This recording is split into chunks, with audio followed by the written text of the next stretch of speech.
Is he alive and well, or is he no longer with us?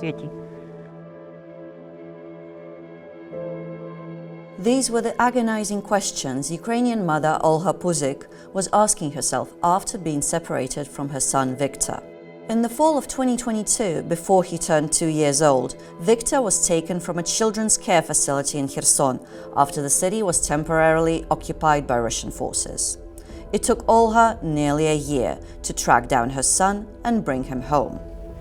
Наївся, сьогодні спав садочку чи ні? Спав. Знов притворився. Спав. At the start of Russia's full-scale invasion, Olha had to evacuate from Kherson, but couldn't take Viktor because doctors were preparing him for surgery to treat a congenital defect. For months, she had no idea where he was. All kinds of thoughts crossed my mind. Where is he? What has become of him? Is he still in Ukraine or is he somewhere else? From the start of Russia's aggression in Ukraine in 2014, Moscow has been illegally transferring and deporting Ukrainian children from occupied territories.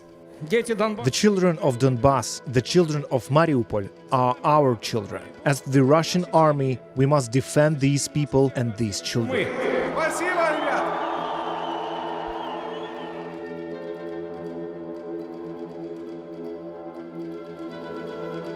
According to Ukrainian authorities, some 20,000 children were forcibly transferred by Russia. У нас є вся інформація. We have all the information. We know where these children are, no matter how hard the Russians try to hide them by giving them new documents and constantly moving them within Russia. По території Російської Федерації. Вчора була помічниця і сьогодні. Viktor was among dozens of children who were staying at the Kherson Children's Home. In October 2022, 48 children were taken by Russian authorities, with most moved to occupied Crimea. I felt that he was alive, of course. After all, a mother can sense these things about her child. Ukrainian officials and volunteers helped Olha find Viktor's location at an orphanage in Simferopol, Crimea. But Russian authorities would not arrange his return. Olha would have to collect him herself. And it was not an easy journey. Kherson is less than 300 kilometers from Simferopol, but to avoid the fighting, she had to travel more than 3,000 kilometers through 4 countries and entered Russia via Estonia, and she was questioned at the border. He asked, "Where are you going?" "To get my son." "Where is he?" "In Crimea." "Why there?" "They took him there." "Who did?" "I don't know." Не знаю.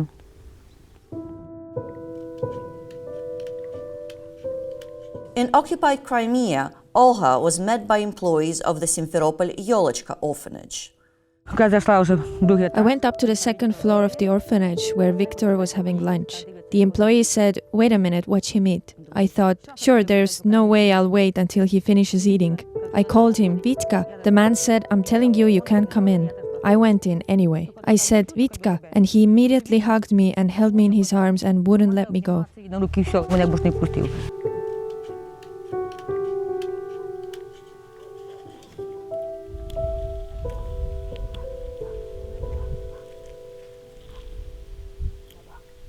Returning home through Moscow, Olga was met by Russian Children's Rights Commissioner Maria Lvova-Belova. The International Criminal Court has issued arrest warrants for her and Russian President Vladimir Putin for war crimes over the mass abductions of Ukrainian children. She said, "Why did you come here? Who told you the child was here?" I said, "We were told by the Ukrainian Ombudsman's office." And she asked, "And how did they know the child was there?" I said, "They knew. That's it." After more than 4 years of full-scale war, Russia is still holding thousands of Ukrainian children and is trying to place them in new families. Their names and pictures sometimes appear on Russian adoption sites. Occupying power, in this case the Russian Federation, has no authority under international humanitarian law to change a child's personal status. The status would mean the nationality, the identity, the family relations, and occupying power has absolutely no legal authority to do so. The children are only allowed to speak Russian and attend Russian schools, where they must sing the Russian anthem, honor the Russian flag, and feel proud of being Russian. Всі діти All these children were made members of so-called youth military organizations like Yun Armia. That is, it's one of the elements not only of Russification, but also of the militarization of Ukrainian children, both in the temporarily occupied territories of Ukraine and in Russia. That's why I'm sincerely convinced that Russians are using Ukrainian children as a future source for the Russian army. майбутньої російської армії.